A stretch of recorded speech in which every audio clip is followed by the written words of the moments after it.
Welcome to camp. It's about 2 weekends before squirrel season. Got my little Baker lodge set up out here. A little bit of personal protection along with my ruck. Really like that little ruck. Ready to throw me on some coffee and some supper.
Well, folks, just sitting here, giving my knives some treatment. Got a little bit of fix-it wax in this tin.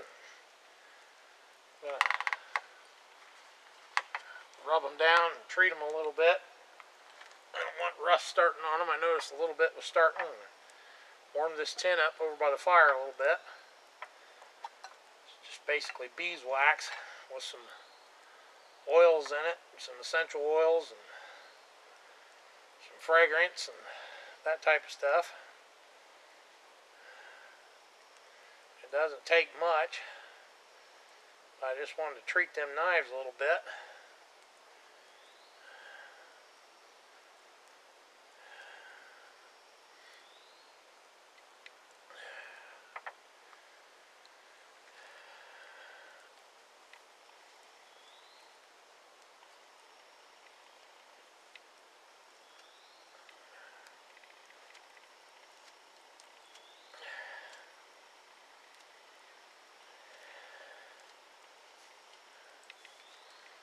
A little bit of this goes a pretty long ways, but it puts a nice coating on there.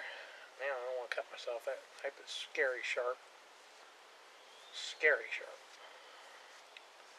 It's good for the wood handles. Gives a little bit of a grip.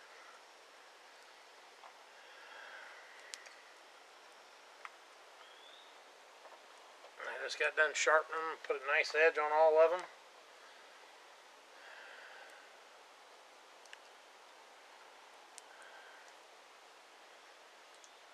Treat them with a little bit of wax. And beeswax is about as natural as it gets. There's no artificial stuff in this. I make it myself.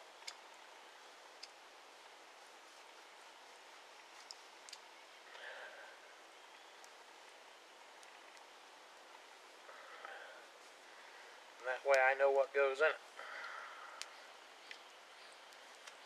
These knives have all got good patinas on them, but I don't want them to get rusted.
all taken care of.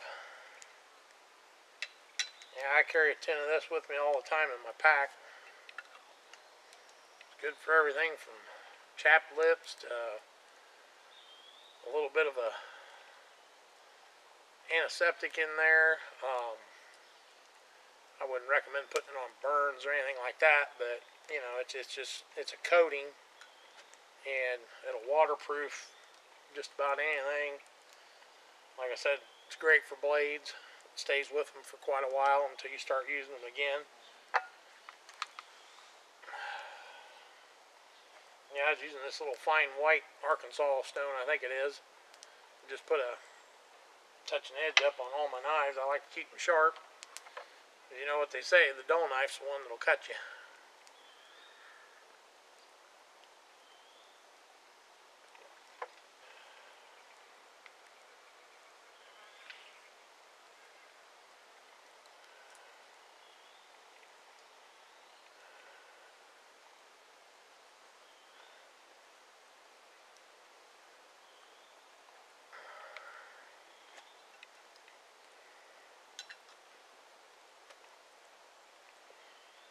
Keep that little rag in there for a dauber. Just cotton.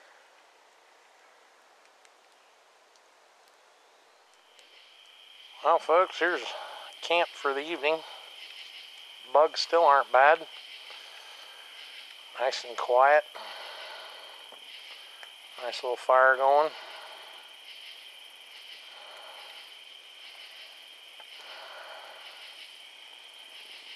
I'll lay down, do a little bit of reading,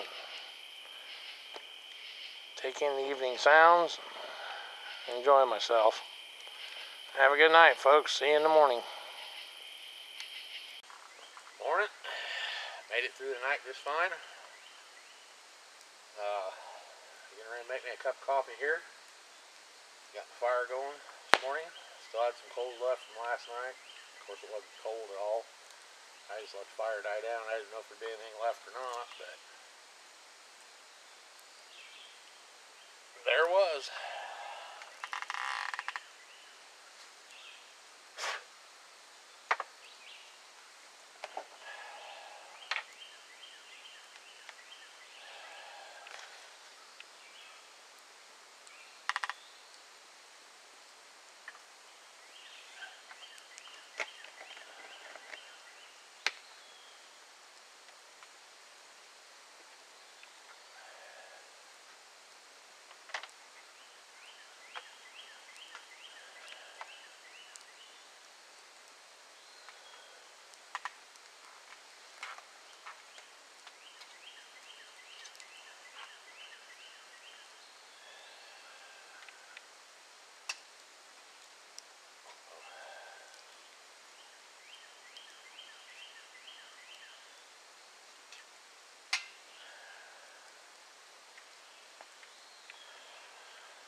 Yeah, I let that fire die down a little bit.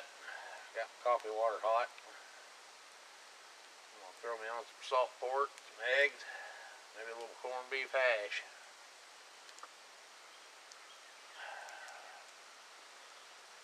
I do think while I'm waiting on that to burn down, no, I got me a little skillet. Picked up at the garage sale. I brought it out here and burned it off. Oh, I don't know. Last weekend, 2 weekends ago. I think I'll try putting some seasoning on that. Maybe I'll use it to cook my eggs and my bacon.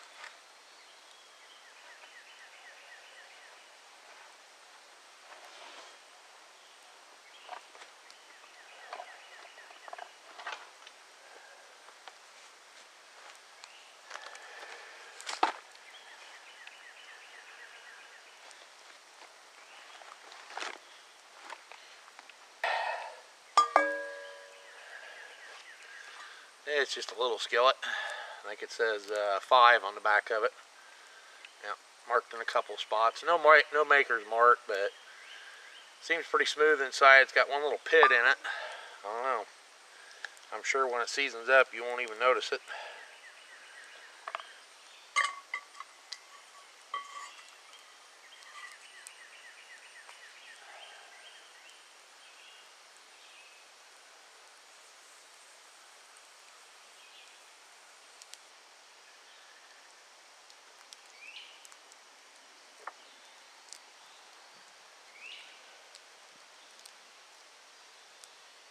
Yeah, I've been doing the reenactment thing for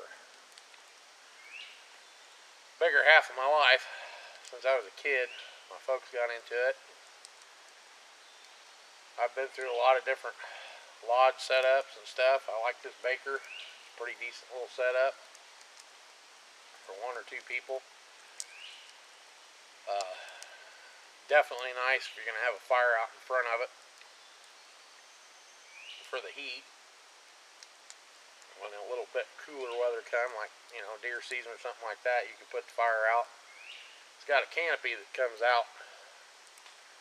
Also works as a door. This has got 2 doors on it, but put that canopy out, prop it up, guy it out with a couple of ropes and stakes.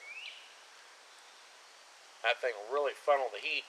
When you get that canopy sticking out there, it'll really funnel the heat back into there. I mean, I had this fire going pretty decent a little while ago, and of course it's warm out anyways. It's probably only about 75 right now, but just that little bit of fire I got right there, and the flames was up probably about this high, but boy, I was in there folding up my bedclothes and stuff, and it was getting warm in there real quick.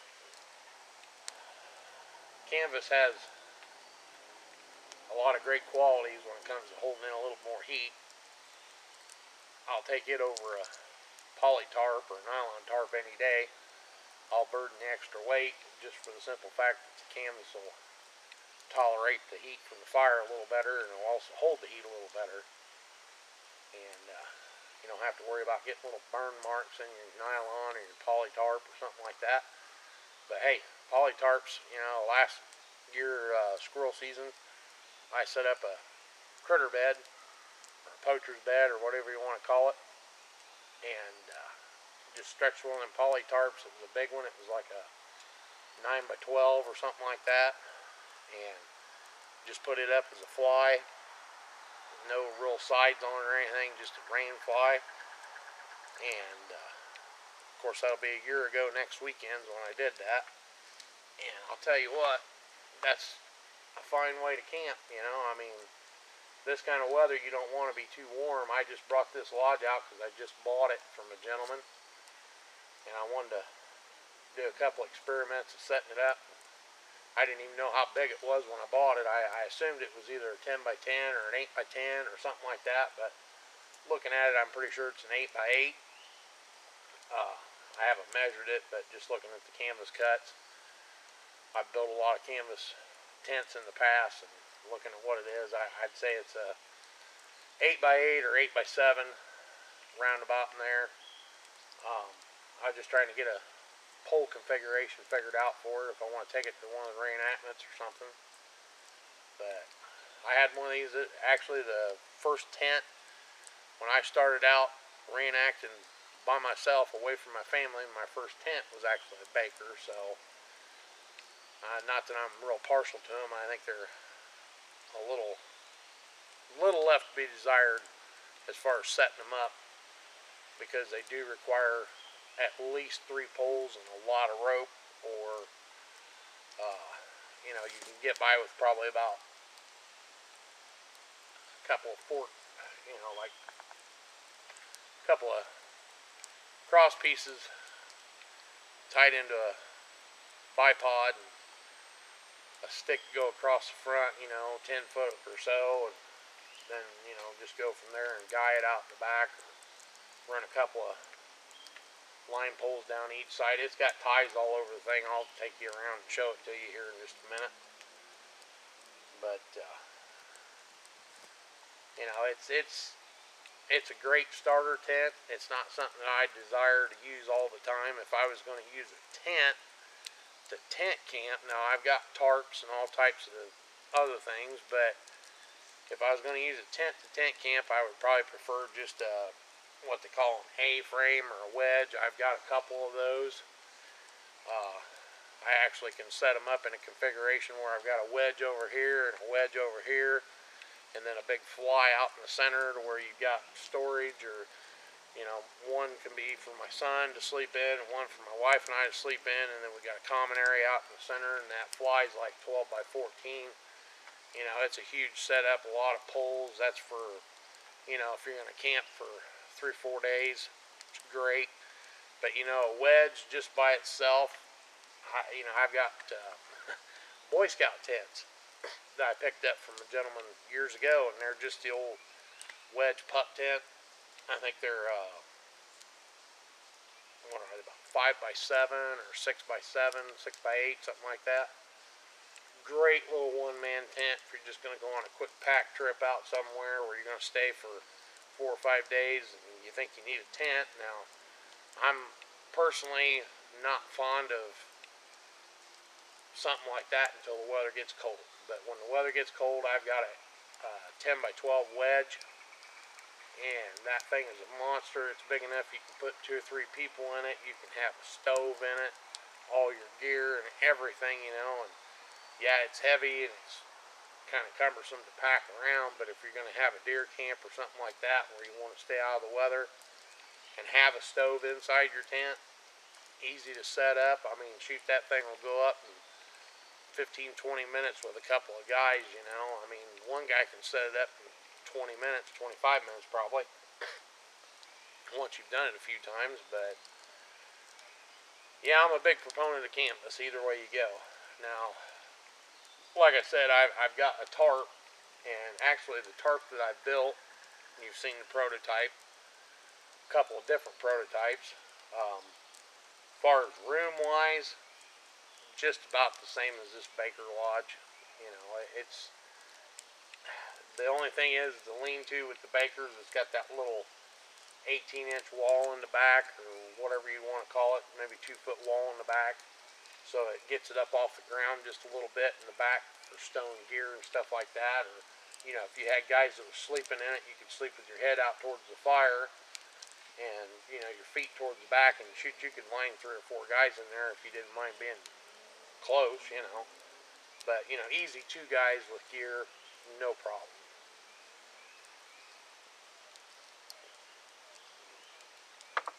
But yeah, I'm not only a backpack collector and an axe collector, I'm a tent collector. And not really a collector, but you know, I have too much of that stuff at times, I think. But it's kind of nice to have options and different things. And like I said, I just picked this up off a guy. I wanted to see. It's got a rip in the roof, and I've just got the fly flipped back over the roof in case the weather would have got a little wet last night or something that would have covered it. No problem. But I'm going to stitch that up, put a patch on it. I don't think it's going to be an issue, but I think I'm going to leave this set up out here over the next week, because I plan on being out here next weekend for squirrel season, semi-permanent camp. So I figured I could afford myself the cot and some of the cast iron and some of the accoutrements, you know, that you don't usually pack in when you're just packing.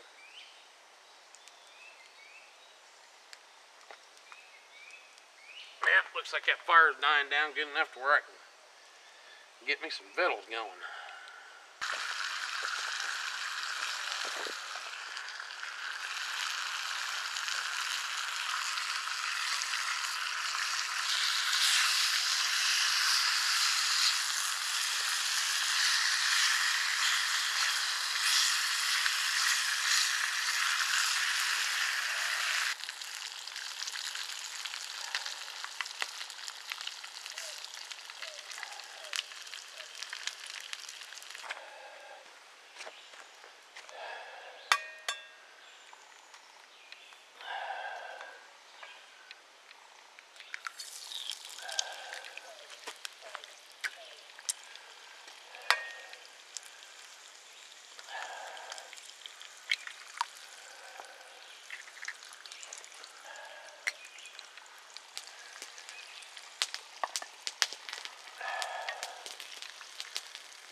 Okay guys, I want to take you on a tour of this Baker Lodge. Of course that's the front. This is how I've got it kind of staked out. It's all done with ropes except for the main beam. Goes across between this tree and that tree over there. Staked out back there.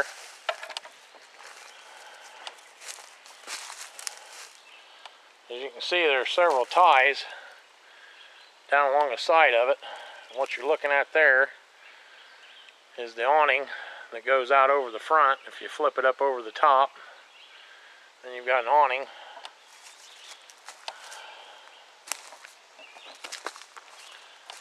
And then you got ties all along the back of it on that little 2-foot wall.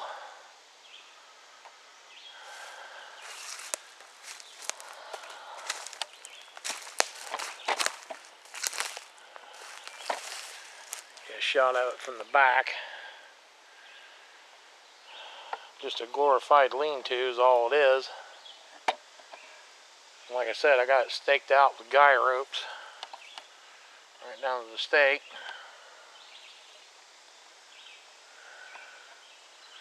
I just tied them off to the beam and then tied off along the side of it, stretch it out, put a couple of stretcher poles in, stake them out. Not a bad little setup. Okay guys, there's a couple of sail needles and some bank line that I've unwound. You can see it's only got a couple of strands in it left. See, I just took one strand out of it and I'll show you what I did with it. Can't hardly tell from in here, but I stitched this tent up that I bought. It had a rip in it. Somebody had tried to duct tape it or something, of course.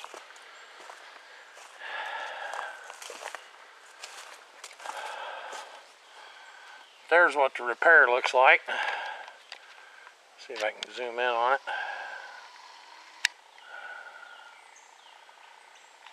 That's the extent of it. It was about a 2.5 inch or so rip, something like that.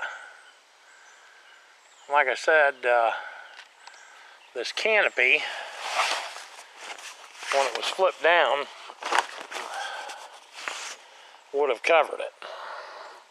But I'm getting ready to button the tent up, and I just wanted you to see that little repair there.